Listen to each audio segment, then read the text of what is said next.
l'Église catholique fait mémoire de Saint Gaston, des martyrs de Nagasaki. Ce beau vieux nom était souvent donné autrefois. Gaston ou Vaste, nom d'origine germanique signifiant hôte, fut évêque d'Arras.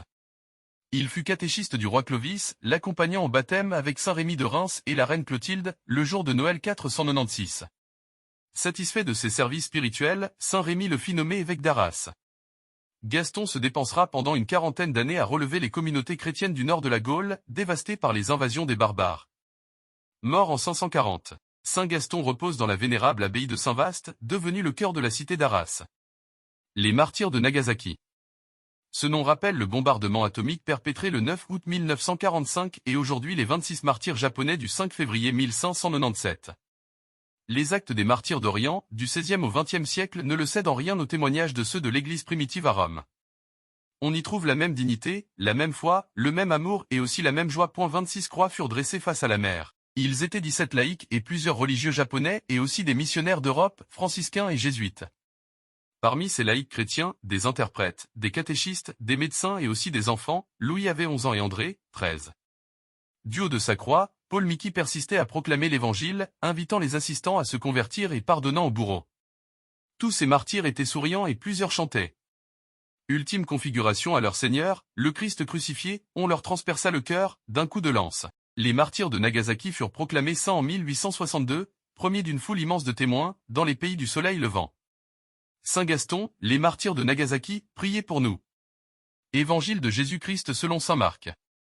En ce temps-là, les pharisiens et quelques scribes, venus de Jérusalem, se réunissent auprès de Jésus, et voient quelques-uns de ses disciples prendre leur repas avec des mains impures, c'est-à-dire non lavées.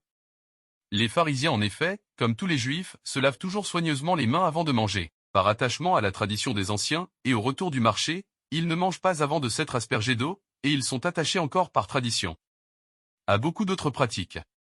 Lavage de coupes, de carafes et de plats. Alors les pharisiens et les scribes demandèrent à Jésus: pourquoi tes disciples ne suivent-ils pas la tradition des anciens? Ils prennent leur repas avec des mains impures.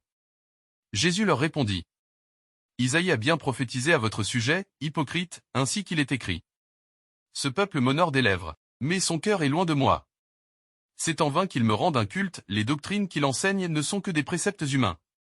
Vous aussi, vous laissez de côté le commandement de Dieu, pour vous attacher à la tradition des hommes. Il leur disait encore: vous rejetez bel et bien le commandement de Dieu pour établir votre tradition. En effet, Moïse a dit: honore ton père et ta mère.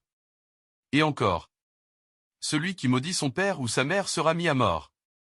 Mais vous, vous dites: supposons qu'un homme déclare à son père ou à sa mère les ressources qui m'auraient permis de t'aider.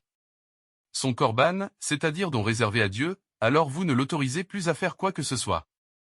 Pour son père ou sa mère, vous annulez ainsi la parole de Dieu par la tradition que vous transmettez. Et vous faites beaucoup de choses du même genre.